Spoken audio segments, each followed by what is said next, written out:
Hi, and thank you for tuning in to Unity Gain. I'm sitting here with Shane Christensen of Mortal Device.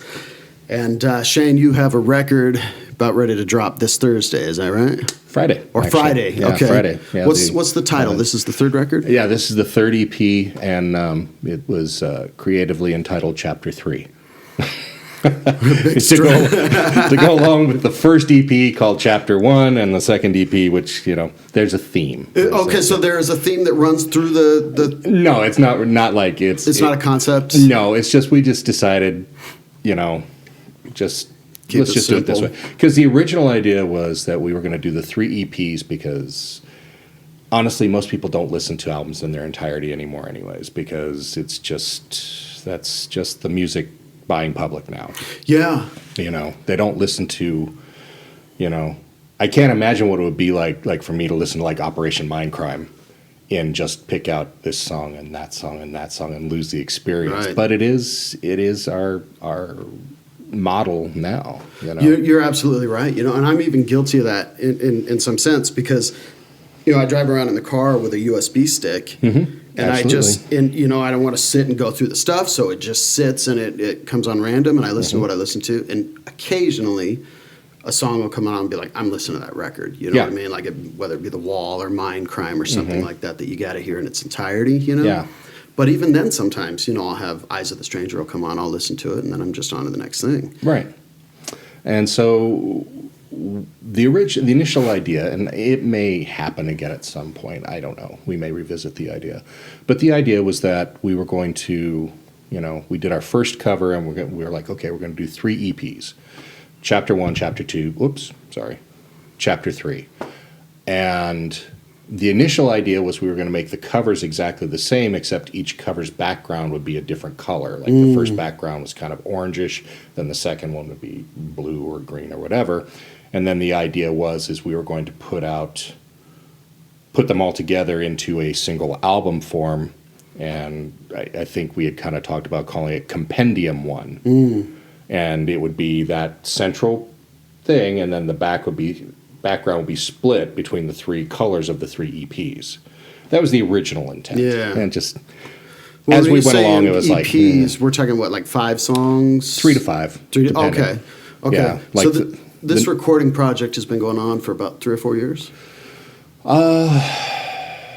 Yeah, I think summer of 2018 was when we first started getting together, if I remember correctly. Yeah. Would you tell us who all's involved and how did it come about? Sure. Well, we've got Dan Drago, his guitars, Casey Weaver, the owner of Steampunk Audio Labs, which is where we've recorded everything. He's also on guitars. Dale Keys is on bass, and Andy Crowley is on drums. And basically what it came down to is several of the guys had been in a band previously in town called The Furnace. Okay. And they were thinking about maybe trying to roll out a new version of it. And my previous project, Black Curtain, had recorded at Steampunk. And Casey kind of reached out and said, hey, would you be interested in maybe seeing if this works for you, for us, forever? And I was like, yeah, sure. I'm not really doing anything. And so it seemed to work, wrote some songs together. And then started looking for a bassist, and Andy was in another band, Fuzzy Logic band. Now, they brought you in as a lead vocalist. Yes. Mm-hmm. Okay, so help me out here with this one, too, because I know you as a bass player, right? But I know in Black Curtain you were playing guitar, right, and singing, right. And and when I joined that band, the intention was never for me to be the lead vocalist. When you joined Black Curtain, just rhythm guitarist. Okay, so it just evolved out of necessity. Yeah, it just kind of the way it worked out. Okay. So, yeah, the change from bass guitar to guitar, and then to lead vocalist. Actually, after bass, I auditioned for a cover band called Harry Brown. I was in that band for about 13 years. And, I auditioned on a dare from a friend and ended up getting the spot. Just, But as things went by, and we kind of realized, they kind of realized, hey, Shane can play guitar. If we can add this in here and there, it's going to fill things out. And eventually, by the time the band kind of, we all dissolved, we were still all friends, but it was just like, it's time to move on. I was playing guitar on probably 80 to 90% of the stuff we were doing every night for 3 hours. And so in Black Curtain, George, who I'd played with previously in a band called Soothsayer, and Third Power, saw the pictures of me on Facebook and assumed I was just playing rhythm guitar. He didn't know I was singing. So I joined as a rhythm guitarist. And then, things didn't work out with the original vocalist, and it was just kind of a decision made. Let's have Shane try the vocals instead of trying to bring a new personality into this. That's kind of where And it worked. Yeah. Yeah. So, Now, you have recordings out with that project as well, right? Black Curtain, yeah. Now, that's a full-length album? We've got an EP, and then a full-length album, and then we've got a single that we did a year or so ago. Okay. So, a 2-song single. And those are available, like, Yeah, I know you've got them on YouTube as well, right? Yeah, Spotify, Amazon, all the digital. Yeah, okay. And I think we even maybe have some, except for the single, the EP and the album, I think we may even have some actual physical copies of it. Whereas Mortal Device is all digital. It's all digital because we haven't played out due to various things, but we always understood too that the intention was that this was going to be a primarily recording project. If we decided to play out, we could, but it's kind of like if you're not playing out, the need for physical copies isn't really as great unless you're on a label or something. Yeah, it's nice to have a cover to look at, something to hold on to. Is. But I've given CDs to people, and they'll be like, "Man, I'm sorry, I haven't even listened to it yet. You gave me an outdated technology. I don't even have a CD player." Yeah, Exactly. Well, that's like I said. We still have physical copies of the album and the Black Curtain album and EP. This 7 years later or whatever, we still have copies, and so it's kind of like, it's not a great expense to in today's world to make the CDs, but at the same time it's a layout of capital that there's not necessarily a big Yeah. What's the payoff? Exactly. Yeah. It's I have to admit 100% that I don't remember the last time I bought a record. I mean, of course, there hasn't been a whole lot, that's inspired me to run out and buy it. But it's like, a lot of people just don't buy music anymore. They pay for a Spotify membership. You know what I mean? My kids. Yeah, same thing. I think the majority of the people, that's how we get our music. Yeah, and I mean, like for me with albums, I do buy albums, but it's just so much easier to click and purchase and download, and if I choose to have a physical copy, I'll burn my own, Yeah. The cover's not there, which used to be really cool. Yeah. And I remember, but that all started to fade out, because I remember albums, yes, I'm old. Yeah, right. But I remember that was one of the coolest things, is opening up an album. Yeah. And that vinyl smell coming out when you pull out the album the first time. Yeah. You want to look and see what's in there. What does the label look like? Is it the regular, like Capitol Records label, or did they put a custom picture on the label? And Yeah.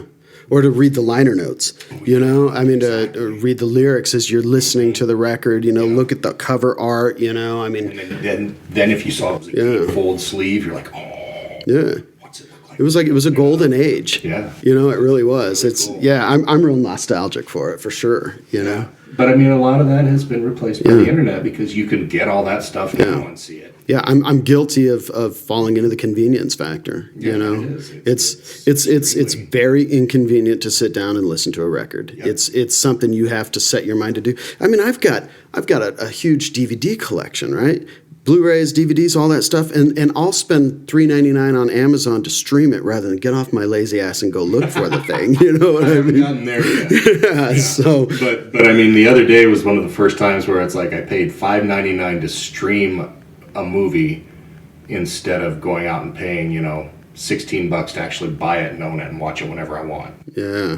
So it's like, The times are just it's technologies are just different. Oh yeah, Yeah. absolutely. So, but so Black Curtain, all that stuff is on Spotify. It's on all the regular digital distribution for all the lazy people who want to just go and click it. You could probably even preview it, right? Oh yeah, absolutely. So, and then of course it's on YouTube, so you could listen to it there as well, right? And the Mortal Device stuff is there as well. But of course, as any artist, we hope people will listen and then buy it. Maybe I think sometimes about like putting music out digitally is almost like the shareware stuff. Like where here it is, you're gonna take the software anyway, use it if you like it. Yeah. Throw some bones. Yeah, and that's kind of one of the cool things about like Bandcamp. Yeah. It's like, there's a I don't know. Do you know Eric Avina? Yeah, I do. Yeah, I played with him in a the- couple projects. Yeah. Yeah, I think it was one of the Mortal Device EPs or something. But it was like, they always Bandcamp is take it for free or pay this minimum or pay what you want. And I remember that he messaged me that he bought it, and he had bought it for probably twice what we were asking. And I just thought that was cool as hell. That is cool as hell. You know. Yeah, Bandcamp is really cool like that, as far as a place where artists can put their music out, and maybe we should touch on that again, because, on Bandcamp you can listen to the music, you can download it, and you can pay above and beyond the asking price. And it's such a cool feature for artists, Yeah. And there were all kinds of things all throughout 2020 when everybody was shut down, they were waiving the commissions they were taking to help the artists even more, Because they were having those special weekends. Great organization. Yeah. They care about the really artists. cool. Yeah. So you recorded Black Curtain at Steampunk Audio Labs. Right. You met Casey. Is that how you met him, or had you known him for a while? Actually, I met him and Dan.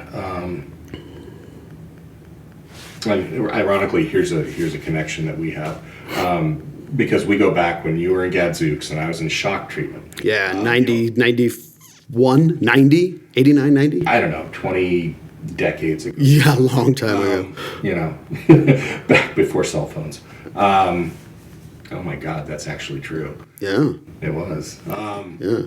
Back before email. But the singer for Shock Treatment, Rex Van Dyne, he was doing an EP, and he was kind of throwing some of the rough mixes at me, and for this EP, and it was kind of a memorial project to his daughter, who had very tragically passed away at a very young age, and this was kind of his catharsis type of thing.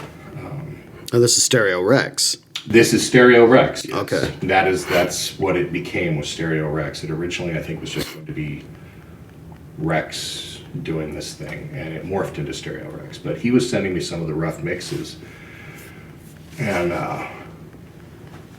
so I knew his daughter back in the day when she was little, and I was like, I'd love to contribute to this some way. And I basically, quite honestly, I begged my way onto it, because I felt like I wanted to be a part of it somehow, some way.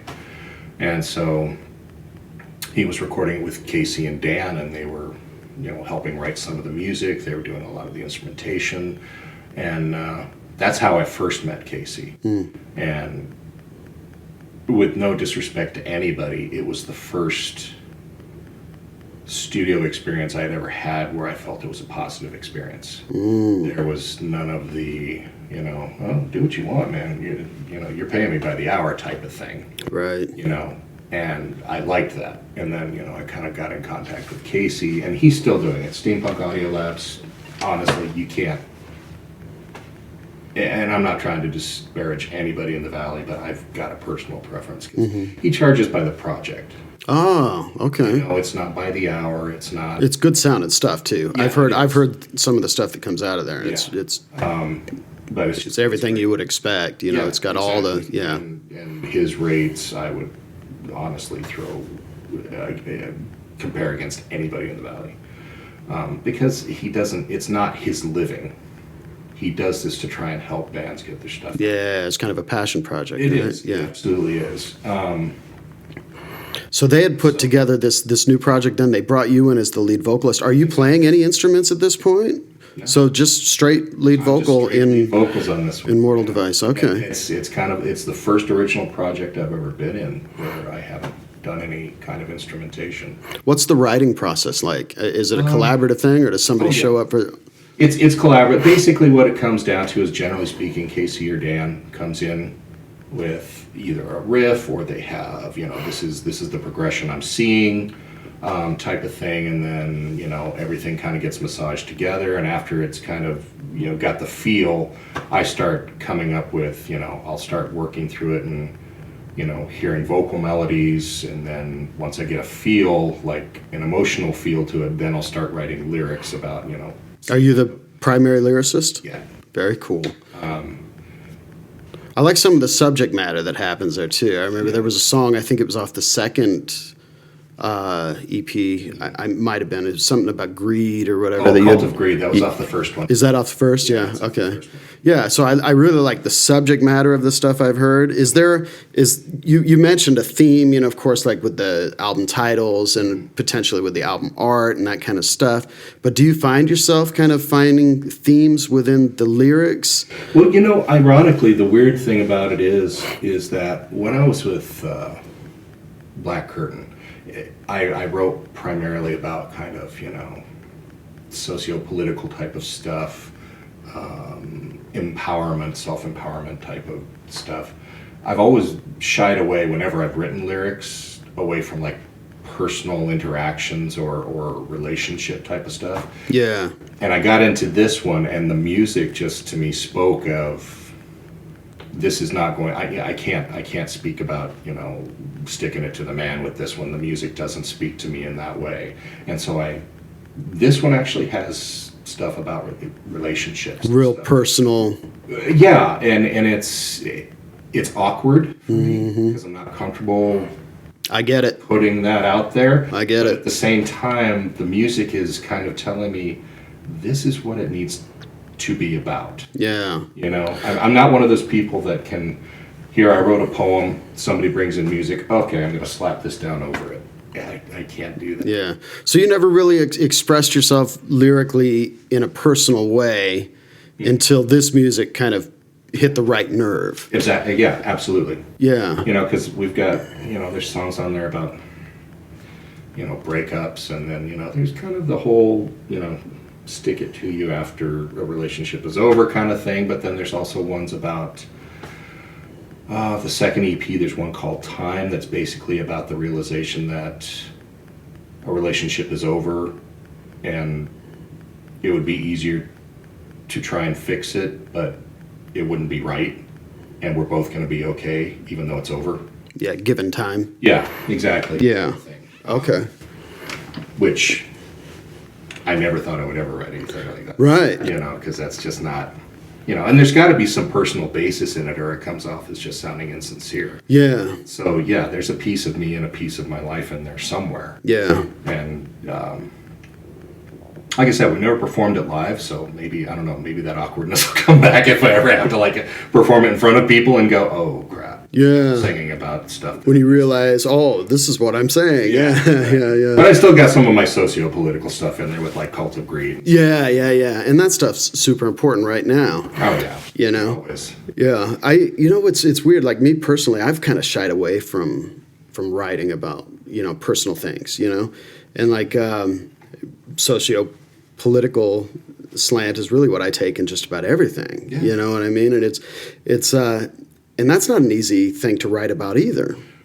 It's not, because it is personal in the sense that your filters are exposed. Like, it's how you feel about it, and you're putting it right out there. That's a great way of saying it. Was your filters are exposed. But when I've done it, I've always tried to. I always liked the punk sensibility of throwing it out there in people's faces. Mm-hmm. But I've never tried to put my own spin on it. Mm. I've always tried to put it out there in a way that, here's what's going on,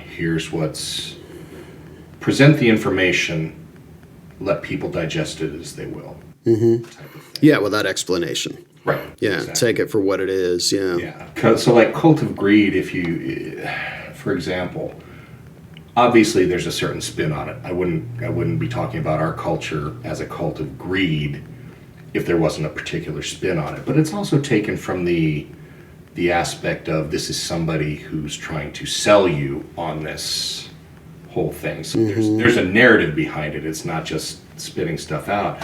There's a narrative, to it, to where there's a little bit of a storyline where it's like, this huckster trying to sell you on, yeah, we've got everything you need. Yeah. It reminds me, as you say that, it kind of reminds me of these late night infomercials of the people who spend an hour telling you why they should buy your get rich quick secret or whatever it is. You know what I mean? Well, get rich quick, have an hour long infomercial. Yeah. It's like one of the lines is, happiness is what we offer for a certain price. Yeah, exactly. Yeah. I mean, that really is kind of our culture where we're at. And it's not trying to, it may seem like a negative spin, but it's really not negative. It's just presenting it in a way where it's kind of hard to deny. Well, it's a negative thing. It's a crazy thing to me that anybody can, like that old, quote, greed is good. Mm-hmm. For who? You know what I mean? And then you have people, they'll argue, well, we have a standard of living unlike, any time in all of human history in our neighborhood. Mm-hmm. You know what I mean? Look around the world, man. I mean, all we're doing, it's like parasites, it's just siphoning resources upwards to a very small percent. Yeah, greed is something that needs to be looked at. Yeah, and I mean, we've had this conversation before where, the haves and have-nots in this country are getting, the gap is becoming greater and greater, and that middle ground, that middle class, that consumer class is shrinking. Yeah. And you want to see what happens when the consumer class disappears, look no further than Mexico. Yeah. Yeah, and this has been long foreseen. I mean, there's been classic books, like and ideas, about this kind of return to serfdom, and when you really look at it, I mean, you can parallel a lot of our system to feudalism, and those things. It's just like rebranded, And I mean, the thing is if you really look at it, capitalism in and of itself is not a bad thing. Communism in and of itself is not a bad thing. Democracy in and of itself is not a bad thing. You go through all of these types of social or political ideologies, but if you notice, the ones that are successful do not exist in a pure form. Yeah. Because human nature will not allow them to. Yeah. A pure democracy cannot exist in a large population. Yeah, and when you really think about it, what corrodes all of it is greed. Mm-hmm. Need for power. Yeah, personal,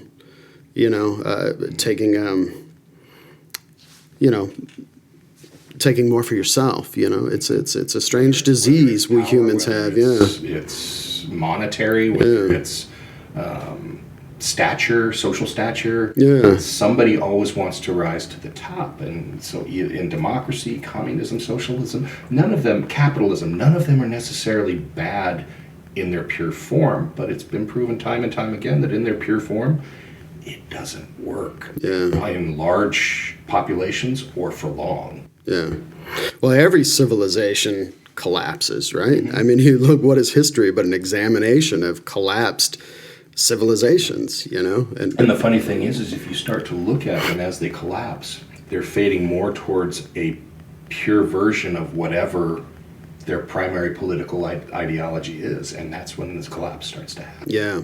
There's a lot of fodder in there for an artist, to find lyrics to write about or whatever it is, A lot of people kind of complain about, when politics blend into certain art forms, you know what I mean? Whatever it is, they always go, just shut up and sing or whatever, shut up and play ball or shut up and act or whatever it is that people like to say. But, I think what are the art forms without holding up a mirror?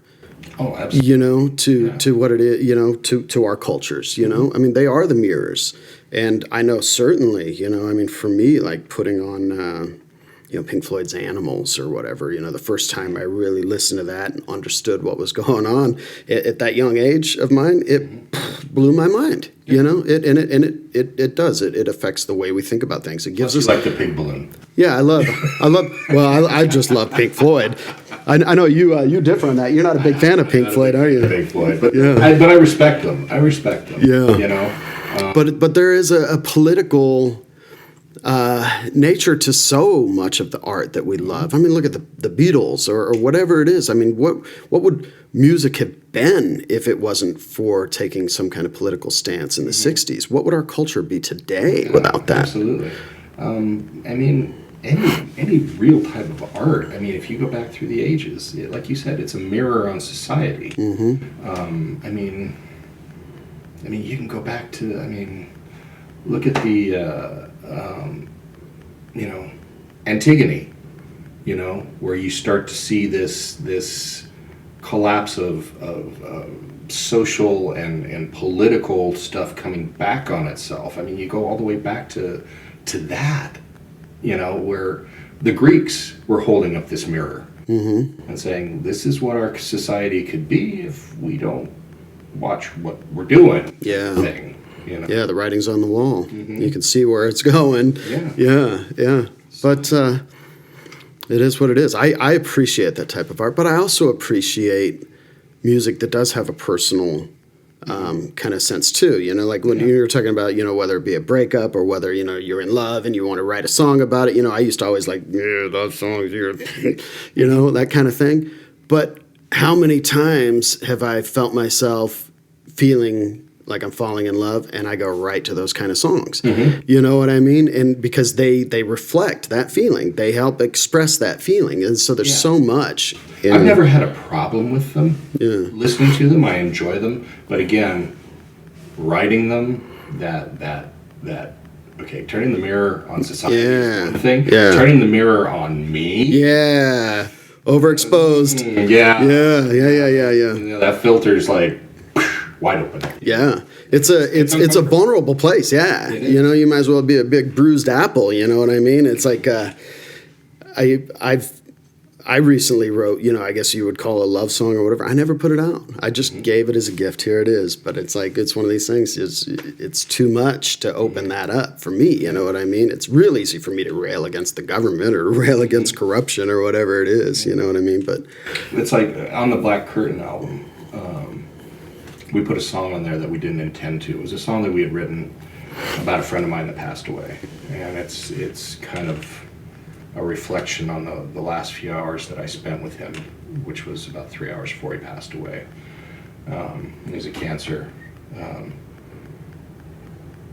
victim, I guess is the term, patient, whatever. I think victim's a good word. Yeah. But we put that song together because I felt it was something that, I don't know, I just kind of felt his spirit in the music. And can you talk a little closer to your microphone? Yeah, sorry. Check one. Better? No, it looks like we lost that mic. I'm sorry. Hang on 1 second. Let's see. Problem. Sorry about that. That's cool. You were talking about a song on the Black Curtain record. Yeah, it's called Goodbye, and basically is kind of about, like I said, I spent 2 or 3 hours with him, just hours before he passed away, and he was in and out of lucidity, and dedicated the song to him, and it was about what I felt was probably going through his mind when I could see his eyes focus and knew that the lucidity was back, because he was on a lot of, obviously trying to make him comfortable. We played that song for the first time live, and I broke down after it, like on stage. Like I had to turn my back to the audience, and we played it one other time at a cancer benefit because it was a cancer benefit, and it was difficult to do then. And I told everybody, I'm not ever playing that song live again. I can't do it. It's just too much to go there, huh? And so the kind of compromise we thought was, we'll record it. Then it's here. It's in perpetuity. The tribute is there.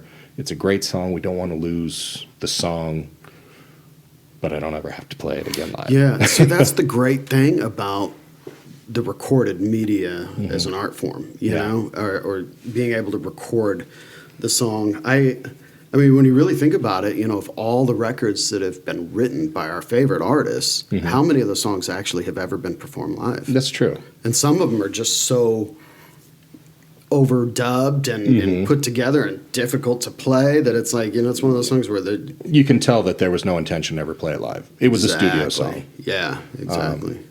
But again, that's kind of, but that kind of just reinforced my hesitance to, you know, put personal experiences into lyrics. Totally. But man, when you really think about it, like putting them into something recorded and preserved. Exactly. It's a snapshot in time. It is, you know. I mean, there's a reason we call these albums, right? Yeah. You know, it might as well be like a photo album or pages of a diary, a collection of essays or whatever it is, you know. And so, it is weird to push past that fear of being vulnerable. Yeah, I'm not good at that. Yeah, I'm not good. Well, there's not many people who really are, you know. Yeah. You can ask Becky, my fiance. She'll go, yeah, he's not good at that. Yeah. Yeah.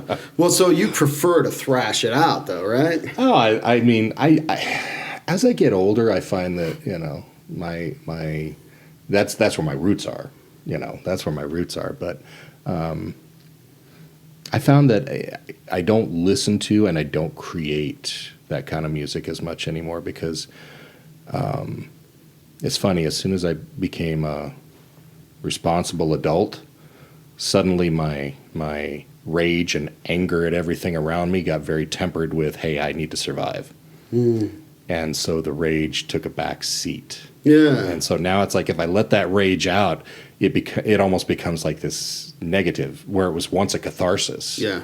Now it's almost like, okay, now it's totally preoccupying me and pulling away from what I need to do to get by. I get that 100%. I went through the exact same thing somewhere around 97, 98, the exact same thing. And it just, you become more tempered. Yeah. You know, absolutely. I mean, I still listen to it now, but it's like the songs that I used to that were a catharsis. Now it's just like, and I get pissed off and I'm like, you know, and I feel completely ineffective because it makes me want to do something. And I'm like, I've lived long enough to know that there's not a whole lot I can do about this now, you know? So it's again, it kind of goes back to that mirror thing to where that kind of music now, where it used to amp me up and it used to fill me with this anger and this hopefulness that I'm going to go out there and I'm going to change this shit and I'm going to, you know, now it's kind of like, God damn, it's 30 years later. I still haven't changed it. Yeah, right. You know, now I'm mad at that. Yeah. Well, you know, I think it was Henry Rollins or somebody. I remember seeing some quote or something. They're like, well, what do you write about, you know, after you finally, paraphrasing like crazy and destroying it, I'm sure.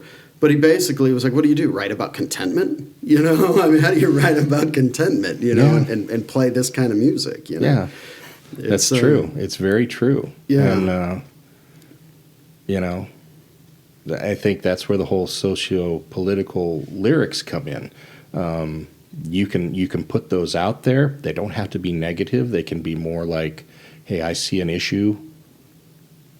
It's more informative, like here, you know, take this, think on it, and come to your own conclusion.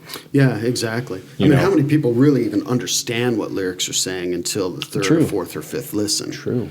Right? George and I would talk about this, George the guitarist in Black Curtain. There was a song there where I wrote it from a certain perspective that it was like a cult leader trying to kind of recruit people in. It was a first-person type of thing. And George saw it as, I like that song about the politician. And I had intended it as a cult leader. What's and the then difference? And then I had another person who said, you know, that one about the religious leader or whatever, and all these people had all these different interpretations that they took their life experiences and put it into this through their own filters. Yeah, through their own filters. Yeah. And that's I the great loved thing that. about art, isn't it? I loved that. Yeah, 100%. I think personally, I like to write in metaphor. You know, in a lot of cases, and for one, it's easier to like hit over the head with some issues, you know what I mean? When you can come at it from a metaphorical point of view. But it also leaves it open to interpretation, to so many different interpretations, you know? That's one of the beauties of writing, you know, and spending the time writing the lyrics, you know what I mean? I've personally never been a fan of music that doesn't have any depth. You know what I mean? I'm not one of those play something we can dance to kind of people. You know what I mean? I want my mind blown when I'm listening to something, both in the performances, the arrangements, the production. I listen to all that, but I'm one of the people who goes right for the lyrics. You know, because I myself am a lyricist. It's my instrument, it's my art form, and I appreciate that. And I try to. The lyrics make a difference for me. I can't. You know, we were recording. I think it was this EP, and I was doing the vocals, and we got into the studio, and I had made changes in the lyrics, and Dan and Casey were in the booth, and they were listening, and they're like, okay, that's not on the lyric sheet. I go, I know, I changed it. Well, why'd you change it? I said, well, because it made sense at the time I wrote this, but as I read back through it, I felt like the linear aspect of it was very blurry, so I was like, I don't want that, you know, that gap in the you know, what's the term I'm looking for? Linearity. But that's the way I like to do it. I don't like where you have to look at somebody and go, how did they get from here to here? You know, I want it to be linear. Yeah. You know, and they're like, so you're gonna change it now? I'm like, yeah, I'm gonna change it now. Otherwise, I'm gonna be pissed off every time I listen to it from here on out. I have a few recordings where I listen to it and I'm like, man, I should have sang this, or I should have said that, you know, or I hear something like, you know, a grammatical issue, you know, or like it would have made more sense if I said bye instead of, you know, whatever it is. Dan from Mortal Device, he and I, another plug, he's doing a solo EP, which is music that's a lot different from Mortal Device, and I'm actually singing on two of the songs. I'm going to go in and start recording. Is this that new project you're starting? You mentioned? Yeah. Okay. And I think he's going to call it Drago because it's his last name, but it also works as a pretty cool. Yeah, that's a lucky last name. Yeah, right? Exactly. Yeah. You know, but I'm doing 2 songs on it, and Eric Seals, who has done some guest vocals on Mortal Device, he's doing lead vocals on 2 songs, and another guy named Rob Reinhardt is doing 2 songs. But Dan's been doing all of the lyrics, and he shoots them to me and is like, what do you think? Because he kind of asked me about my process of writing, you know, which I was like kind of flattered by that. He's like, you know, and he tells me now whenever he writes a new song for this project with the lyrics, he goes, I think to myself, what would Shane put here? You know, if I look through this bracelets, what would Shane do? Yeah, I know. $5 on Amazon. But I thought that was when he told me that, I thought that was just an incredible compliment. I was very flattered by that. Yeah, that is a good compliment, right? You know. Yeah. So. Well, do you have anything out there that you've recorded on that? You know, to your point with the lyrics and what have you, changing things as you get in there and not want to be pissed off about it later. Do you have anything where you're like, man, I wish... Oh, God, just about everything I did in the 80s and 90s. You know, I wasn't singing then, but even just the stuff I listen back to and go, oh, we could have done this here. Oh, we could have done this here. How did I not hear this? How did I not hear the opportunity to do this here? You know, it for a long time, it was very hard for me to listen to. I mean, it still is. I don't know if you're like this or not, but I have a very difficult time listening to my voice on recordings. I went through that early on, for sure. Yeah, I really have a very before I could feel good about it. Yeah, where are you at on that now? It's still not one of my favorite things to do, but I've learned to filter it out to where I can focus on the rest of everything going out and get past it. So is it that you don't like your voice, or you're a little jarred by hearing it back in your ear? I don't like it. It doesn't sound like what I hear in my head, and it bothers me. So is it... I sound a lot better in my head than I do.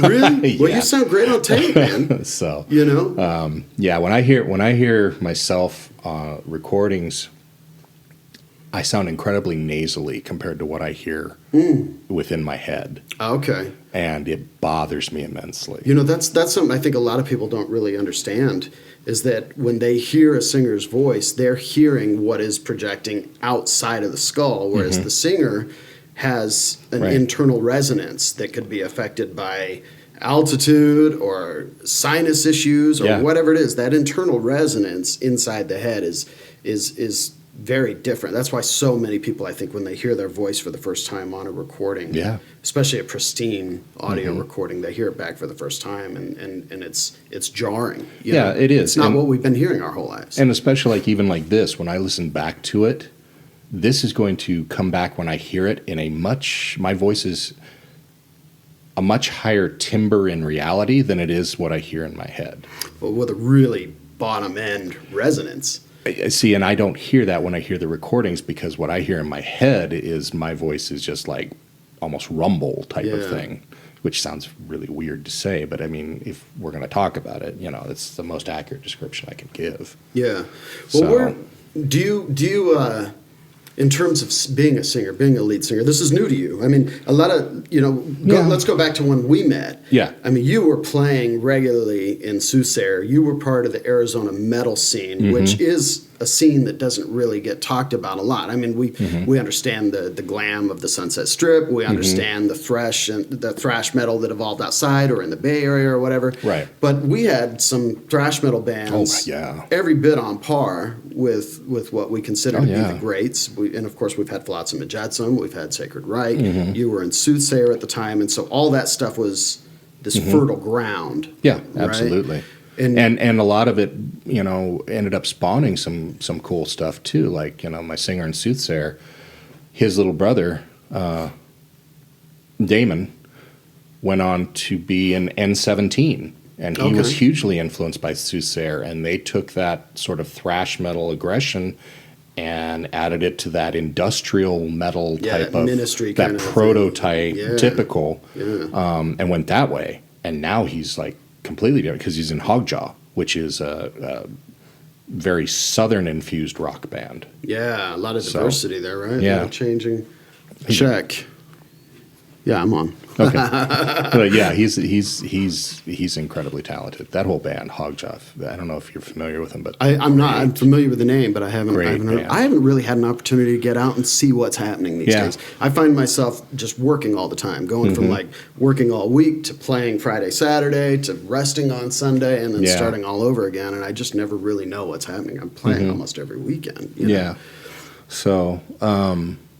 But yeah, the new EP drops on Friday, and we've got, like I said, Eric is doing a guest vocal. I'm actually doing a duet with Tulin Howie from Empire of Desire, which is really cool. It came out really, really so much leaps and bounds better than what I had even hoped for. So yeah, I'm looking forward to hearing that. Yeah, so yeah, it drops on Friday, and then doing the Drago solo project, and then oddly enough, just over the past week or so, I might be going back to playing bass again. It kind of looks like it. I was just going to ask you about that. You know, where you wanted to kind of stay. Yeah, and hooking up with Ronnie Ramsey from Shock Treatment. Oh, no kidding. Yeah, he's got a project called Biting Heads, and he's looking to fill out spots, and we've been talking, and told him I'd like to, get back into doing some instrumentalist work, and just being instrumental, an instrumentalist, and maybe backing vocals or whatever, but kind of pulling back a little bit from the lead vocalist thing, and kind of getting my toes back into where my roots are. Yeah, well, one of the things, like going back to the how far we go back, one of the things I really appreciate, you were playing, you were in it. You were the only person we knew who was really doing it, while we were just, little kids playing parties and stuff. Thanks for making me feel old. Well, but you weren't that much older. There's a huge difference between 15 and 19. Yeah, you know what true. I mean? At that time. Yeah, at that time, and for us, we were playing the parties, and we were thinking, well, this is. For us, this is where we want our lives to be. We want to play, and so it was a great opportunity for us. You came over to watch us play and give your critique and your feedback, and it was really valuable to us. You know, we No, really that's appreciated that, you know, and then of course, you know, the age difference from 15 to 19 or however old you were, I don't think you were quite 20 I think it was at like the time. 35 or 40 something. Yeah, maybe you are older Yeah. than I thought. Yeah. But you know, I mean, we you know, once those age differences kind of equalize, you know what I mean, and In terms of maturity rather than numbers. Exactly. Yeah, Yeah. It was really interesting to see how even then you were progressing in these different things. Now you've done, of course, mostly original projects, but you've done the covers as well. Yeah, like I said, I was in that cover project for about 13 years. Yeah. You know, so. Yeah, but you prefer, I assume, just based on what you've been doing. You Yeah, prefer to write I prefer to do originals. That's where I get the most satisfaction. Now, obviously, playing, you know, covers or tributes or whatever, that's where the money's at. Yeah, right. You know, absolutely. And I think that's part of why I was in it for 13 years. I think over the last 4 or 5 years of it, I really wasn't getting a whole lot of self-satisfaction out of it. And that's not trying to denigrate it at all. It's just for me personally, I wasn't getting as much satisfaction out of constantly playing other people's stuff. Yeah. You know, and it got to the point too where we tried to do things that other people weren't doing, and a lot of times they weren't, you know, received as well. Yeah. Like we were doing Saxon, we were doing Motorhead, we Play were something doing we can White dance Zombie. to. Yeah, we were doing Danzig, but then we'd flip around and do Elvis too. Yeah. You know, but it's like the stuff that we were like, oh, we're excited about doing this. You know, we're doing Power and the Glory by Saxon, and we'd get done, and people were like, are you going to play Mustang Sally now? Yeah, You know, right. I'm Yeah, like, how long are we going to sit? Yeah. Well, you know, the thing know. for me doing covers, and I agree with you 100%. It's not as fulfilling, especially as an artist. You know, it's fun to put your tiny little spin on it, but you still have to play it in such a way that people recognize it. You know what I mean? It's classic songs, right? Yeah. But 100% undeniable, doing covers has made me a better singer. Yeah, Stretching absolutely. my vocal range to hit, you know, a diversity of things is only going to make you better. Yeah. Learning other people's songs, playing their solos note for note is only going to make you better as a Ironically, as a vocalist, it actually made me worse. musician. How so? I had no idea how to sing because I wasn't a singer, you know, and so I started doing this band, and we started to get popular, and we were doing 3 hours a night. You know, we were doing anywhere between 1 and 4 nights a week. So you're looking at somewhere between 3 and 12 hours a week of performing and singing. And I'm doing everything, like I said, from Elvis to Zeppelin to AC/DC to, you know, for 3 hours a night. And I have no vocal training. I have no vocal technique. Yeah, it shreds, doesn't it? I have about 7 or 8 years into it, my falsetto just kicked out in the middle of a show, and I've never had it since. I have no falsetto. I never knew you did. Yeah. I was surprised to hear you say you were doing like AC/DC and Led Zeppelin. I prefer not to do the stuff. You know what I mean? Especially AC/DC. It's no fun to sing AC/DC. Yeah. You're going to gargle glass, you know? Yeah, but I had no technique, and I burnt it out. I have not had a falsetto since then. It's like if I do a falsetto right now, it sounds like air hissing Well, out. you get up into your head voice. I can jump up there, but my range is severely limited. And it's like, you know, Becky, I tell her, you know, like I used to go out to, you know, karaoke, and I'd hit You Shook Me All Night Long, and I'd hit, you know, Welcome to the Jungle, and I'd nail those screams. And I'm like, I can't even dream of doing that now. Yeah, Because it's just but even if you gone. could, would you in your recordings? That's really not where your wheelhouse is it? No, it's not. But at the same time, kind of what we were talking about earlier, it's nice to have that crayon in the box. Yeah. You know what I mean? Yeah. Because without that crayon, you feel like you have these parameters you have to stay within. Yeah. You know, Well, you can do so much within parameters, right? You know? Well, yeah, I think so. Yeah. I mean, at the end of the day, there's 8 notes in an octave, there's 12, you know, with the sharps and flats, and everything kind of repeats. But stop getting technical. yeah, you know, for me, well, I mean, it's really not that technical. You're I mean, using big numbers, dude. Come on. It squishes, you know. Yeah. There's a lot of repetitive places within music. You know, Exactly. I mean, you can. I think you start to find all the freshness in music based on how people put their interpretation into what they're doing, the flavors, the nuances, the timbres of their voice, all these different things. You know, Definitely. and what we do with those melodies. Makes all the difference. Even if you're not stretching beyond an octave, a good melody is a good melody. True. No, You know? absolutely. But yeah, there's a little bit of a little bit of regret that crayon's gone. Damn it! I liked that purple crayon. I didn't use it much, but I liked it when I did use it. Yeah, I'm sure you could get it back if you really worked it out. I don't know. I think at this point, it's like this is where it's at. Well, where would you? I mean, being a lead singer is a new thing for you, right? Somewhat. It's not what you set out to do. Oh, no, not at all. Where do you find yourself most expressive? I know you play guitar, you play bass, all these other things. I always knew you as a bass player and a thrasher.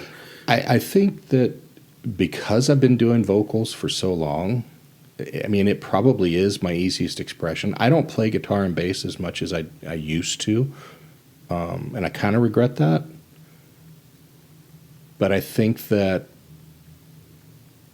vocals probably is the way I can express myself best now. And I don't know if it's just because that's, the 13 years as a singer in a cover band, and then, you come back and I was going to be just the rhythm guitarist, and then that turned into lead vocals, and then, now Mortal Device, and now doing the Drago thing.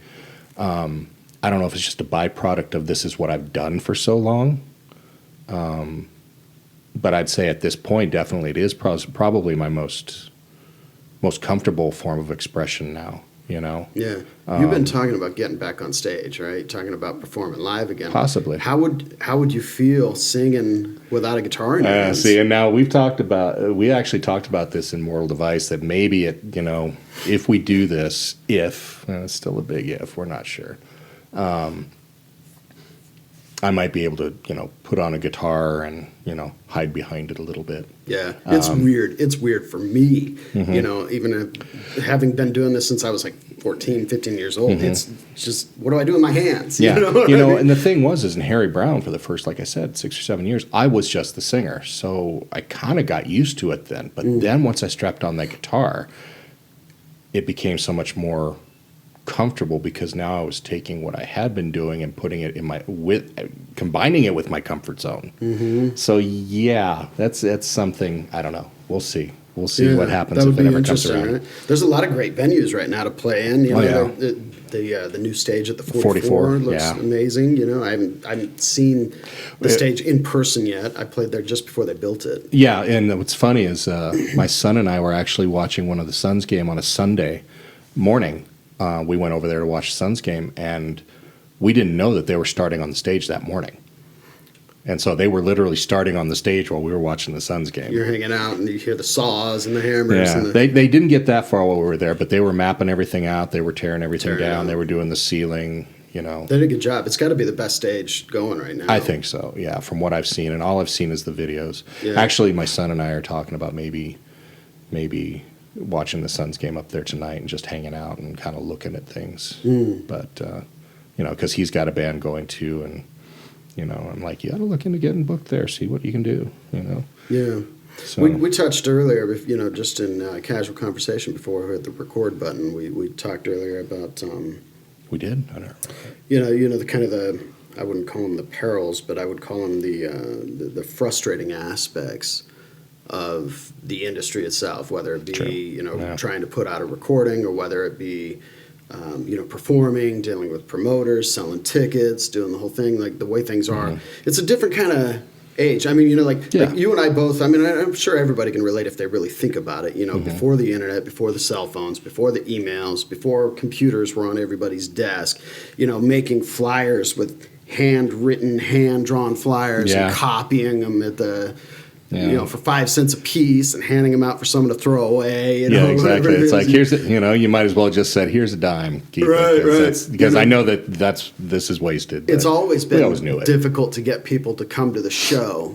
But back then, there was a scene. People were going out 5, 6 nights a week. True. If not 7 nights a week. You could count on live music. You could count on some kind of audience. True. You could count on a small cover charge, you know. I mean, to me, I mean, when they started bringing in the whole ticket thing, you got to go out and buy tickets and be responsible for money and hand that money over to somebody. It was such a new concept to me. I was like, I don't want to fucking do it. No, I absolutely. I mean, you know, I can understand it for national acts. If you've got a national act in where you've got a promoter involved who has to meet a minimum, right? I get it. Yeah. But for local shows where it's all local artists, I don't get it. And to me, I think about it like if a venue is selling food, selling drink, you know what I mean? They're making the money on the audience. Yeah. You know, and if nobody's coming to that place without live music, without this crazy relentless promotion and the band's being responsible for being there for my money, I say, well, what are they doing wrong? Yeah. You know, that nobody wants to be there. Yeah, I fully agree with, you know, do the whole thing where it's do the cover, the small cover at the door, the money all goes to the bands. Yeah. And basically the bar is you know, profiting, maybe that's not the term I'm looking for, benefiting from Certainly. the additional business from the people who are there to see the bands. That's why they have bands. Exactly. Yeah. You know? Yeah. So, Place of entertainment. and it's so funny because my son plays in a band that's primarily, you know, they've got their own album out on Amazon and everything, but they also do, you know, 3-hour sets. So they don't do just originals. They put a lot of covers in there and stuff. And it's so funny to me because the places they play guarantee them a certain amount of money. Now, it's not the biggest stage or it's not the biggest this or the biggest that, but they make money or they don't play. Yeah. And these places don't charge covers. Yeah. But then you go to these other venues that charge covers, sell tickets and everything, and they get tons more people, but they don't guarantee the bands. Right. And see, that's the drawback of doing originals versus covers. You know, like for me, I can work in a cover band. I can count on X number of dollars just to show up. You know what I mean? Yeah. People can count on being able to walk in the front door, drink all night, eat all night, and not pay a cover. You know, nobody asks me how much does it cost to get in. Right. And these shows are preferable to me. But the reality is that if you're doing original music, you know, They think it's that, hit and miss. Right. They think that there's not the draw, but it's like, but it's still the idea that, you know, you've got a band that's playing, you know, over here that's doing 3 hours a night, and they're working their ass off. Don't get me wrong, I get that. But they maybe don't have as much of a draw, okay? But then you've got bands over here that have people willing to pay money to get in, you know, to see them. And yet, keep going. And yet, you know, they're not guaranteeing the bands anything. Right. It just seems very strangely backwards to me. I agree. I agree 100%. You know, one of the things I kind of miss, and I don't want to turn it into a complaining session, you know, because by all means, you know, I do original music too. We're human, come on. Yeah, I would love to get out there and play with my original project. You know, there's a couple limitations. For one, we got someone in Alaska, we got someone in Missouri, you know what I mean? And we're all working collaboratively on the internet. Yeah. So playing live is not an easy proposition. But we could never come together and put together a show if we had to count on selling X number of tickets. Yeah. There's no way we'd break even on the cost it would take to put on the show. I'm happy enough to make the records. I'm happy enough to play the covers. But I would love to see the return of a scene. You know what I mean? Where people show up and they know that, you know, 5 nights a week they're going to see good local bands with original music you're going to dig and just enjoy being in the scene. I know that's what they're trying to do at the 44. They're trying to really bring that back. And I think also the Starlight is trying to kind of do that too. Them as well, yeah. You know, I feel, and I know this is going to sound kind of weird, but I feel like 44 and Starlight are the new version of Joe's Grotto and the Blues. Yeah, I think you're right. Yeah, in this iteration. Yeah. You know, about a mile apart. Yeah. You know, on the same street. Yeah. And those are you kind can of go bounce to this place, bounce to that place. Yeah, and it helps to have things closer together. It does. You see a lot of these venues are like, well, you can't play here if you've played here within the last 6 months or whatever. They put all these weird stipulations. What they don't realize is that when people come through in packs, especially people on bikes, you know what I mean, and they hit this place and they go to that place, it behooves them to have bands in a hit both. in a close area, right? Because that's how you create the scene in there. Our drunk driving laws are so insane, you know, and it makes sense, you know, that they would do that. For me, one thing that I would like to see go away, I don't like the 4 and 5 bands on a bill. To me, that is ridiculous. There should 2 bands.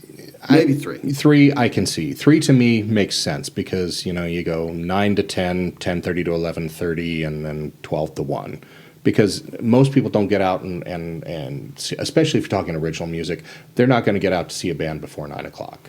Okay? And then at the same time, most people who have been there all night or whatever are not going to stay much past 1 o'clock. Yeah. You know? Yeah, and at our age, it's unlikely a lot of people are going to stay past 1 anyway. A lot of people, you know. Yeah, but I mean, just basically in terms of a scene, it seems like it makes much more sense to me to have bands that can do, you know, earlier 1 hour, shows, half-hour break. sets. Yeah, 9 to 10, Yeah. 10:30 to 11:30, midnight to 1. Yeah, and then you don't have all the stress of like managing that stage too. Oh, you know, yeah. like 15 minutes, bam, bam, bam, bam. Here's snare, da da da da, and then you bam, you play, and you may or may not sound Here's good. your 20-minute set. Yeah, you know, it doesn't make sense to me. I don't like that about the scene right now, and for me, that's one of the reasons that I don't want to mess with, you know, playing the original music. But I mean, I do get it. The idea that the more bands you have, hopefully the more crossover you have of fans, you know, That bring in helps. business. Yeah. You know, and in some ways it helps the bands cross promote with each other because you're getting to see them, you know, well, I've never seen this band, but I'm here to see this band, and now I like this band. Yeah, So that does help. you know, and I do get that. But yeah, when you start getting to the point where you're looking at, you know, 4, 5, 6 bands on a bill, and you're starting at 8 o'clock, and you know, band's got a 20-minute set, and you know, this next band's got a 30-minute set. It's kind of like, you know, and like you said, 15-minute breakdown in between bands. Then it becomes very stressful, and that was one of the things that really kind of, like towards the end of Black Curtain, that made me go, you know, I just, there's so much stress involved with it now. I was just like, I got burned out. Yeah. Well, you know, the other thing when you really think about it, like when you and I were young and when we were starting out, and like I said earlier, we're making handmade copies and playing these shows, we were all playing with the hope that it would lead us into the recording studio so that we True. could take all this music we've been writing, and whether you get a record deal or whatever, it was all for the hope that somebody would pay for you to get into the studio and make a record, right? Yeah, At least it was that absolutely. way for me. And nowadays, recording technology is so available, it's so ubiquitous, you know, I mean, you can just, you don't have to go and pay your dues in these live performances. You can put your records together, put the takes you need into it, you know, you don't have to watch the clock ticking. Right. In most cases, you know, you at least get all your pre-production done. Yeah. You know, And, you know, and I think we discussed this a few years ago, but the paradigm for the music industry has completely changed because in the 70s, 80s, when, you know, we were coming up, 90s, early 90s, it was about you toured to get people to buy your album. yeah. You know, people came to You're people promoting came, your record. You're promoting your record because Yeah. that's where you made the money. It's Yeah. completely flipped around now to where you record to try and get people's interest so that they come to your shows and they buy merch and they buy tickets because you make nothing off the money because And nothing off the record. You know, like you were talking Yeah. earlier. You know, Let's it's be kind of honest, like when's the last time anybody's shareware. buying music? Yeah, it's kind of like, you know, essentially you put something out there and once it's on the internet, it's essentially almost like shareware. Yeah. You know, you're hoping that somebody's going to throw you something, but It's unlikely. Yeah. Yeah. Yeah. And it's so I think though, you know, people can complain all over the place. Well, you know, certainly there's more stuff out there and you have to dig through a lot of noise, you know, a lot of clutter to find something that's Yeah. good. Needle in a haystack. It was always that way, really. But it's even more so now, oh yeah. you know, but it's, We used to rely on the record labels to filter it for us, yeah, right. and we would get pissed off because there were a lot of bands that were very, very talented that never made it to the next level for whatever reason. Yeah. and the then eye you're of the needle. and then you're looking at these other bands that are signed and they're doing these tours, and you're like, "Oh, they suck. Yeah. How did they get signed?" Yeah, it was weird to watch it kind of shift. You know, like there's always been like genres that strike. There's always been movements in music where this kind of subgenre like becomes the thing. Like grunge is a perfect example. But I mean, really, during the '90s, you started to see where the record companies began to really strip mine that. They would, you know, and you see that in TV, you see it in movies, you see that's why there's more remakes than original content because the industries, whatever they are, the creative industries, are so scared to have a failure that they're spending too much time looking around like, what's everybody else doing? You know, what is selling? What's going on? And they oversaturate markets. Nothing new happens. When's the last time we've had a real big shift where there's a new... Probably. Was grunge the last time? No, I think it was probably in the early mid-2000s when hip-hop really took over. Oh, everything. yeah. But, you know, and then there was the phase where everything sounded like Nickelback. True. In terms of the rock stuff. Yeah. You know, but that's what they do. They strip mine. This is working. This is selling. Let's get everything that sounds like it and ride this until it fizzles out. You know, instead of really actively looking for who out there is different, who out there is new, who out there has something of substance or something to say or whatever it is. See, the problem is that substance and new is not comfortable, so it doesn't always sell. Right. Yeah. So yeah, it's not familiar, it's not comfortable, it's not convenient, and so a lot of times it doesn't sell. Yeah. You I'd know? like to see the return of album-oriented rock, where, you know, you mentioned earlier, you know, with the EP, it's kind of a safe bet given the climate. Most people take this song, they take that song, and even as it is, even if you have things in continuity, if you buy the digital version of, say, Mindcrime or The Wall or something, where songs fade together, there's still that break. You know what I mean? You can, you know, there's all that kind of stuff. I would like to see a return to looking at a album or a record as an overall as a piece whole, of content. as a piece. Yeah, exactly. You know, it's funny because you say that because when we were recording the Black Curtain album at Steampunk, and we had finished up all the tracks and all the final mixes were done, we had to think about the sequencing. And I'm looking at it and I'm going, okay, and I'm looking at it from that old mindset. And I'm looking at it, okay, you know, if we put this here, and then this song here, I'm like, wow, I could actually run a thread through this to where it makes sense. There's some, you know, it becomes kind of linear. And then Casey kind of looked at me and goes, okay. He goes, but if you run those songs in that order, it's not as interesting because you have songs that are a little bit more alike here and then a little more alike here to where people are kind of going to go, that sounds like the last one. And I'm like, yeah, but look at the linear. He goes, people aren't going to look at it through that filter. And while I was disappointed, it made perfect sense. Yeah, it does make sense, but I wouldn't say that it's an absolute. Yeah, you know, because when you're looking at something thematically, you know, and the overall theme, you know what I mean. You do have recurring themes even within the music, you know what I'm saying, and things like that. For me personally, I guess what it is, I don't know how to write any other way. Everything I write has a through line. Everything I write has a narrative, and it's a beginning and an end, and by the time you get to the record, it wraps up, you know? And so I can write in other things, but me personally, that's the way I do it. And for me, I think, well, even if nobody gets it, even if nobody understands it, even if nobody listens to more than one or two songs, or even if nobody listens to it at all, what is this piece of art I'm making? You know what I mean? Well, for me, that's the way I do it. It's like on Apocalypse Rising, we have two little instrumentals at the beginning and the end.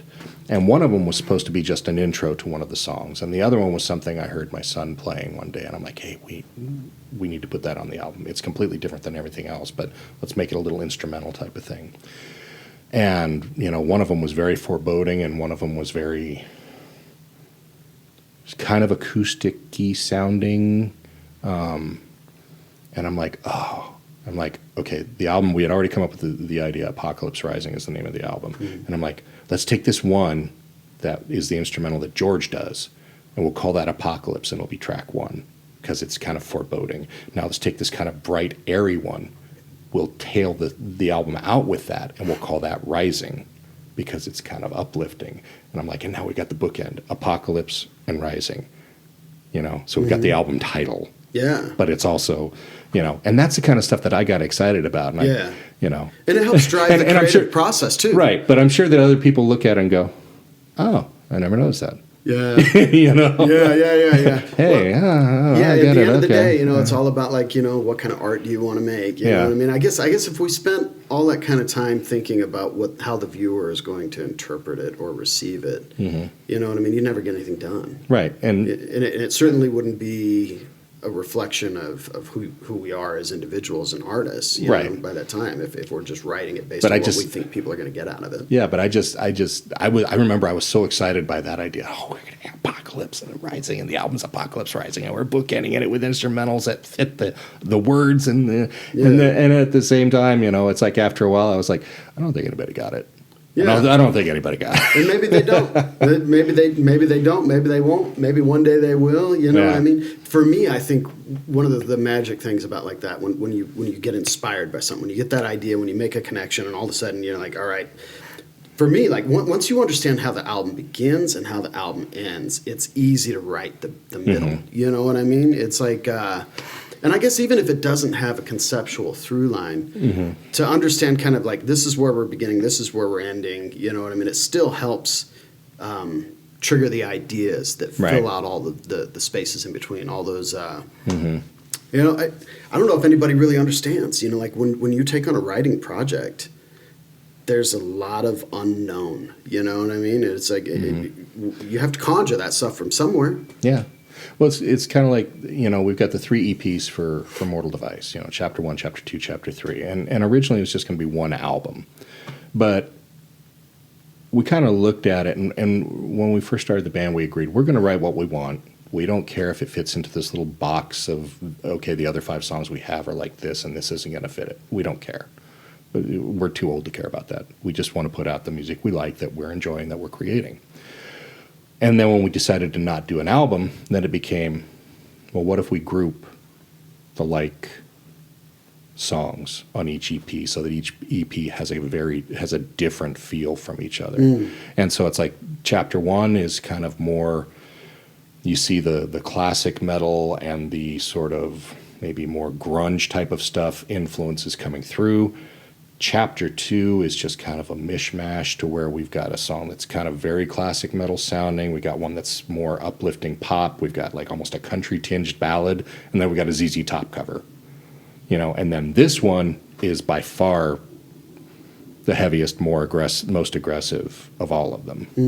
You know, like the first one was kind of heavy, but it was more in a heart of dark, brooding kind of heavy. Whereas this one is aggressive heavy. You know, we've even got a part that we refer to as the Slayer part of one of the songs, you know. Wow, so, yeah. So through and through, each of the songs on this release are going to be... It's more aggressive. It's heavy in an aggressive way, whereas the first one was heavy in a, like I said, sort of a more dark, brooding type of way. And then the second one is just kind of those, you know, those ones that didn't really fit into either of those things, you know. So it's like each EP has a very different sound, but kind of like what you're talking about, that thread. By breaking it up into EPs, we're able to make each EP have its own sort of thread through it. Yeah, and then you find the arc overall. Right. Know. I really like the idea. That's really cool. The album drops Friday. Right, the EP. Or the EP. There's an album, the record. I still call them records, right? Yeah, that's all right. Let's make some records. I was talking to somebody about something, and I mentioned record store, and I think it was one of my students, and they go, "What's a record store?" You know, Isn't that crazy? Oh. Yeah, that's one of the great things about like me teaching music right now. Like, you know, I get to, you know, I'll bring out records and I'll be like, check this out. We'll go through all of the progression of the different types of media, you know, 8 tracks or whatever, and they just. The kids these days, they have no idea. No. We saw so much shifting technology, you know, and I guess they do too. It's just it's a different kind of...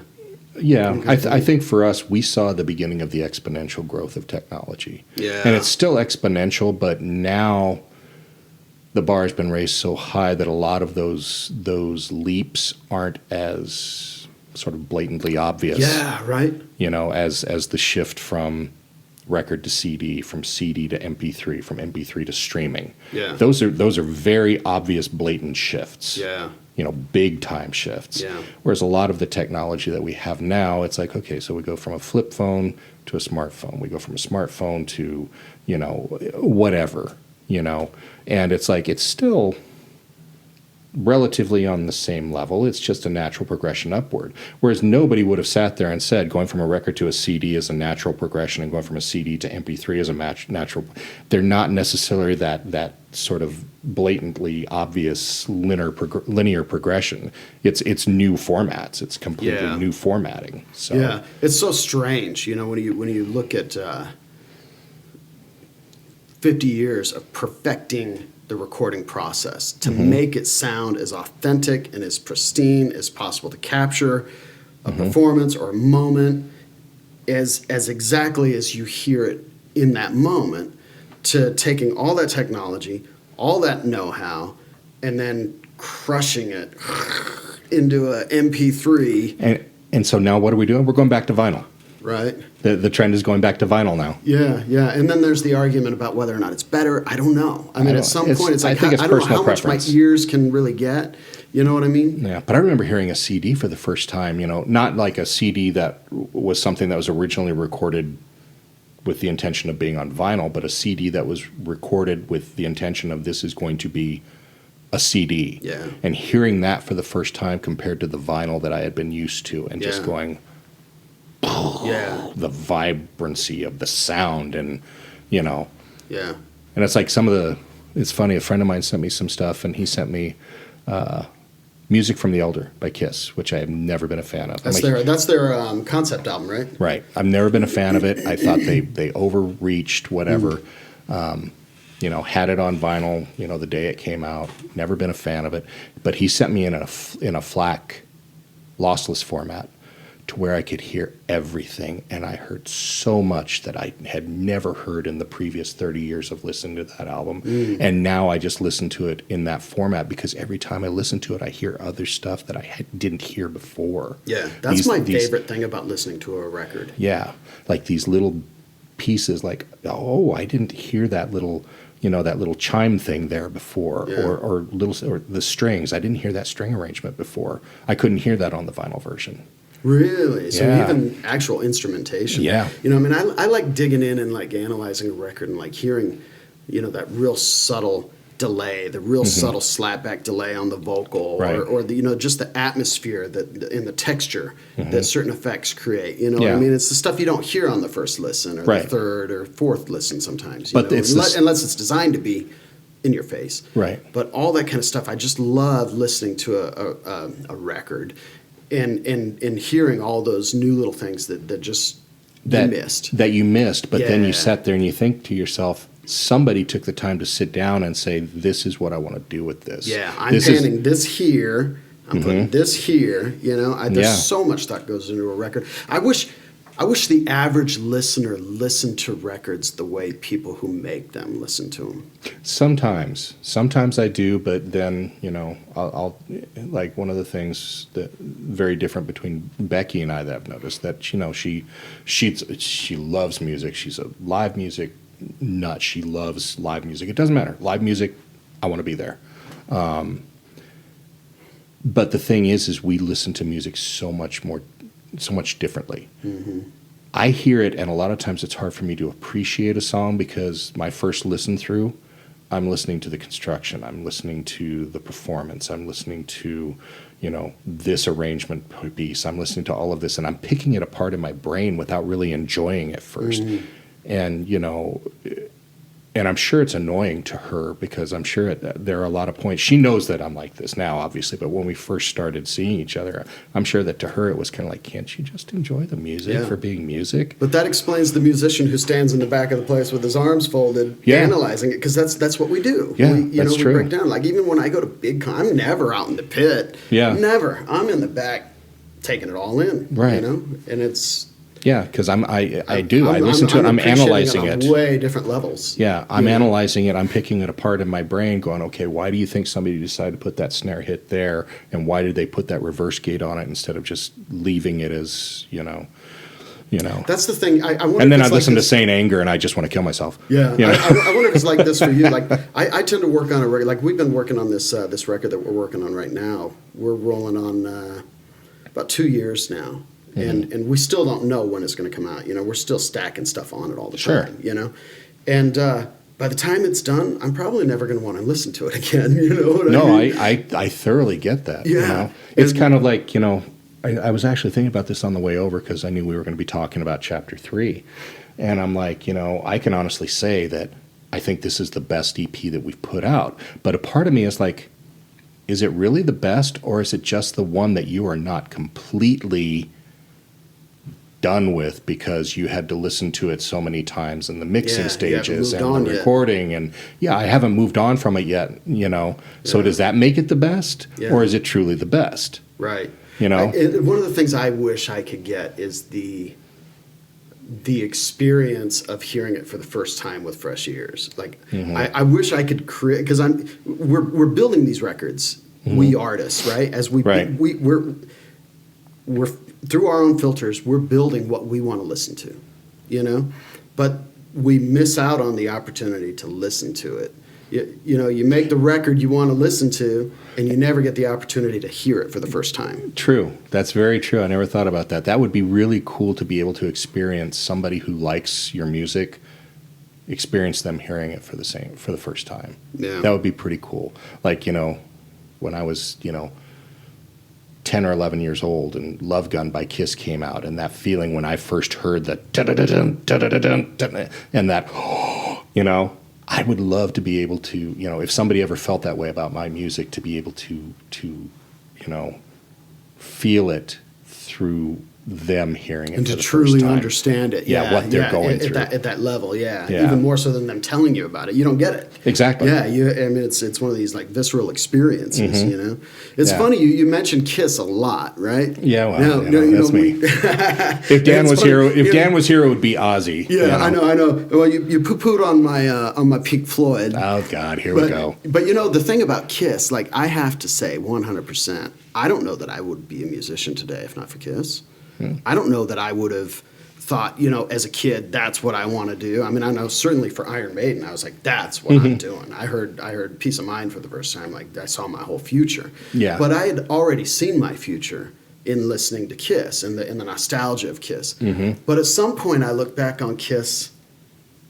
Like, I went and saw them on their reunion tour with the Makeup for the first time, and I was so excited. And I remember about 5 songs into going, wow, these guys, man, they're not that good, right? No. You know what I mean? But it is the spectacle, it's the show, it's it's like Evel Knievel in Star Wars. It's like, you know what I mean? It hits you in this place where it hit you then. Right. And you're like, it's huge, right? So is Kiss is that what triggered it for you, or is there an influence before then? Like, where did it all begin for you? Where I first wanted to be like a musician, be a rock star. Yeah, when you're like, I'm going to take the time it takes to learn to play an instrument and perform it. Elvis was my first influence. My mom and dad, but especially my mom, huge Elvis fan, still is to this day.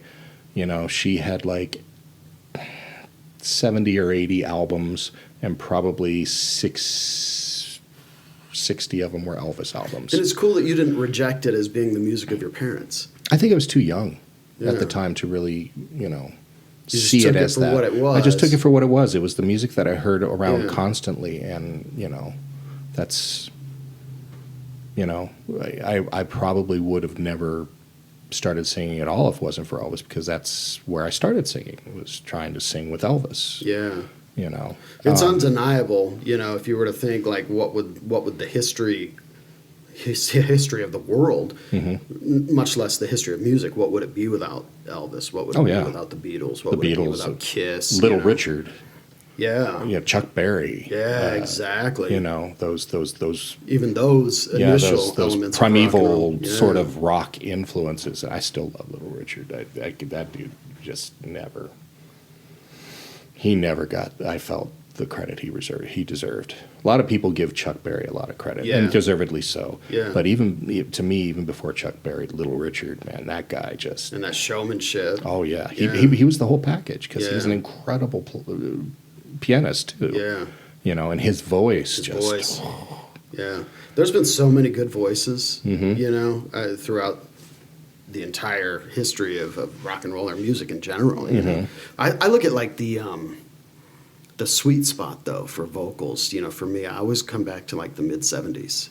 mid-70s. I think so too. You know, it's like, that's what everybody in the band sang. And tight harmonies, and it was like, what was in the water? Yeah, because I think back to it. I mean, you go back and you look at it, and, Eagles, 5 vocalists. Bee Gees, 3 guys in the band, all 3 vocalists. Kiss, all 4 guys in the band were singers. Queen, 3 of the 4 were lead vocal quality guys, and Deacon could sing too. Sweet, God, they had a lead singer, but all 4 of those guys were good enough that they could have taken over at any given time, and they did. When things became bad, they went as a 3-piece, and they shifted lead vocals between them. And I think that's one of the reasons they were so good live too. Because they rather like as me, I overdub a lot of stuff. It would be hard to sing some stuff, and even doing covers. There's a lot of covers. If you do Boston or some Journey songs, by the time you get done singing this phrase, and you're out of fuel for the next one. It was overdubbed in the studio. This thing overdubbed to this. There was no need to try to catch a breath in between. You know what I mean? Yeah. But these bands that had all these singers, they could just drop out, and all of them fill all those spots and just put on these flawless performances. They wrote it that way, they recorded it that way. To me, that's the golden age of vocals. Yeah, I think I don't think I'd disagree with that. I really don't. Because when you get to the 80s and you start getting into stuff, it really kind of pushed that whole frontman mentality to where I'm doing the singing, you're not going to step on me type of things, type of thing, and kind of had that real frontman, the LSD. I hear that lead a lot, singer man. disease, LSD. It's the craziest thing, man. Yeah, you're right. It was a different shift, and then of course, the music of the day kind of like demanded the background vocals were more like kind of like shouts and gang vocals and this and you lost a lot of the harmony and nuance. Yeah, I think that's why I'm not a huge fan of the quote unquote grunge era bands, but I think that's why probably my favorite one out of all of them is Alice in Chains, because they had those multiple vocals going simultaneously and those harmonies and those. Yeah, without a doubt, Alice in Chains is my favorite band of that era. And I think for all the same reasons. Yeah, it probably goes back to that. Yeah, and you still had the guitar hero. Yeah. This was a time when people, they just didn't put as much value in it. The guitar solo wasn't a featured thing. It had all been overdone and over-explained and all those other things, and they were doing it tastefully. Yeah. Throughout all those changes, they were able to carry a lot of what, at least I think people like you and I appreciated about music in the decades earlier. They carried that through without being ostracized for it, Yeah, absolutely. Yeah. And if you think about it, and you think about a lot of those bands back in the day, you think about the Alice in Chains guys, like, Mike Inez and Jerry Cantrell. They're the only ones you really see that were hanging around with like the metal guys of the time, the Dimebags and the Vinnies and the Zacks. None of the other, the Pearl Jams and the Stone Temple Pilots and those guys were never hanging around with the metal guys. It's like there was this barrier. Yeah, whereas Alice in Chains was kind of like, look, man, we're both coming from this same area. We took a different branch, but we're both coming from here, so... Yeah, there's been a lot of interesting shifts in music. In terms of the shifts in music, what would you like to see either come back or evolve? I'd like to get away from the idea of the disposable music. Yeah. And I think we're kind of starting to a little. We have some artists that I think are popular that are kind of getting away from that, in particular Bruno Mars. That guy, there's nothing disposable about his music. His music to me is some of it reminds me of the Police. Some of it, and Marvin Gaye, and like the new one with Silk Sonic. Just fantastic stuff, and it's popular, and that's what I would like to see come back. Not the disposable stuff, where if I'm going to name names, in 10 years, nobody's going to say, God, I wish we had more music like WAP. You know, nobody's. That's that Nicki Minaj thing. No, that's Cardi B. Oh yeah. The wet ass. Oh yeah. Nobody in 10 years, nobody's going to sit there and go, God, I wish we had more songs like that. You know what's funny, man? When you bring that up, yeah, and you're absolutely right, 100%. It's not going to stand the test of time. Mm-hmm. But what's funny to me is that so many of the old cliches are coming back, like in that vein of music. You know, you got like the whole Satanism thing is like coming back as this cliche. It's edgy. It's this. It's that. You know, there's some rapper says he's a Satanist or whatever. It was like you look back at the metal, and I look back at that stuff now too, and I'm like, well, yeah, you know, as a kid who was rebelling against everything, or rebelling against religious parents and all that stuff, it made sense to gravitate to this quasi-satanic whatever. You know, it's edgy, or the zombies on my Iron Maiden covers and all that stuff. You know what I mean? But none of that, like Iron Maiden never feels cliche to me. That's one of the things where I can look back on that one and just be like, yeah, there's for the nothing most part. cheesy about that to me. They got moments. Like to me, you know, Sun and Steel is not a great example of, you know, or I'm sorry, I love that song. Not Sun and Steel. To Tame a Land. I love that song too. Just the lyrics on that one. Dude. Kind of like, in the days when this Yeah. was on You know what that gets me on that record Yeah. is when he talks about in the days when dinosaurs walk the earth. Yeah, that's the To Tame a Land. Quest for Fire. You're right. Yeah. I'm sorry. My but bad. You're right. That gets me every time. I'm like, wait a minute. Humans and dinosaurs walking at the same time. There's an incongruity. You know, I can't get past that. Yeah, that that was the one I was talking about. I hit like every every song title from the album except the one I meant. There's a little cheesiness in that vocal melody. Yeah, Quest for Fire. That's it. Totally. Not To Tame a Land. Like, but I never outgrew Iron Maiden. You know, No. You know, it's just one of those things. It's okay. I mean, a little cheesiness is okay. Yeah. You know, and I mean, outside of Killers, I think Peace of Mind is my favorite Maiden album. Even though if I really want to look at Number of the Beast, okay, Quest for Fire kind of makes me cringe. And if I look at Number of the Beast, there are no songs on there that make me go, "Oh, this is cheesy."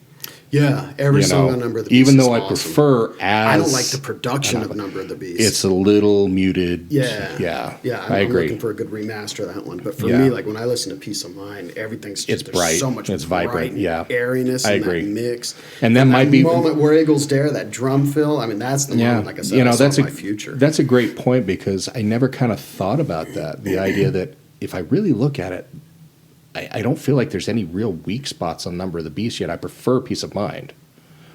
Production is a big issue. Well, it's true. Like Kiss, if go back to Kiss again because it's but like Hotter Than Hell has the album has some of their best material on it, but I hate the production. It's muddy, it's muted, it's gray, and I would rather listen to something that's a little more lively and almost poppy and Dressed to Kill, where the music is fun, doesn't have as much depth. But I'm not feeling like, oh, God, the whole time going, God, would somebody fix this? Yeah, exactly. Yeah. I mean, it's not like, nobody's got that big EQ deck in their stereo anymore. Yeah. You know what I mean? It's and even then when you had it, it was like, did you really want to have to re-EQ just to listen to this record? Yeah. But remember, shouldn't somebody have done that? But wasn't that the greatest thing when you had the component system and you had the one that had the red lights on every one of the EQ bands and you're like turning the lights off and and at one technology. point, and at one point, then it became like motorized. To where you could have presets and you turn the lights off and it's like you hit it and you just watch them going. It's like there's something to be said for that. You know what I mean? That techno glow is something that just isn't going to go away anytime soon, right? Yeah. But so I'm really looking forward to hearing the Mortal Device release. Yeah. Number 3. Chapter 3. The 2 of them are already out right now. You can find them on YouTube, Spotify, Amazon. CD Baby. Oh no, not CD Baby. It's through DistroKid. So artists it's like appreciate it. all if you of buy the digital music, they do appreciate that. And I think they are on Bandcamp also. Yeah. So. Now, but it's funny. Here I am going. Artists appreciate it if you're buying the music. The thing is, for me personally, I would appreciate that. But I would appreciate people listening to the music. Yeah. We make this stuff so that people will sit down and listen to it. I mean, I'm at the point in my life where I'm not looking necessarily to get signed. It's not like at 54 years old I'm suddenly going to drop everything and go out and tour because we got signed. I mean, is it a cool thing to think about? It's a cool dream. Yeah. Yes. Realistically, It's not realistic. no, it's not realistic Yeah. at this point. So yeah, the idea of, look, if I can get back the investment of my time from people listening and acknowledging and enjoying, awesome. That's why you You do know? it, right? That's Yeah. why we make art. Yeah. We put it out there for people to enjoy it. Right. Feedback is nice, all that stuff. Yeah, we're not, you know, I'm past the point of doing this like I want to go on tour and I want to get signed, I want to sell a million albums and stuff. Would it be nice? Sure. Is it going to happen? It's not going to happen. So that's not the motivation anymore. Yeah, the motivation exactly. is to put it together, to create and to share, and hopefully people enjoy. Yeah. Well, with that, I hope people will listen and enjoy. I appreciate you coming and spending the day here and talking about what you're doing. I really do. Everybody check out Mortal Device. It drops Friday. And you can check out the first 2 records now. You can check out Black Curtain. And the new project that you're working on again is... It's going to be called, I think it's going to go under the name Drago. Okay. Not 100% sure. Is there any kind of projected release for that, or is it too soon to say? I'm not really sure where it is in terms of musically. I think we're hoping to get all of the vocals recorded by tomorrow, so I know all the basic tracks are down. I don't know about mixing time, mastering, or anything like that. But I would imagine, if I know Dan, once the vocals are down, he's probably going to try and get it done and out as soon as possible. So I Get on to the next thing. Yeah, I would not be surprised if it's out within the next month or 2. Right on. So, All right, cool. Shane Christensen, everybody. Thanks for tuning in.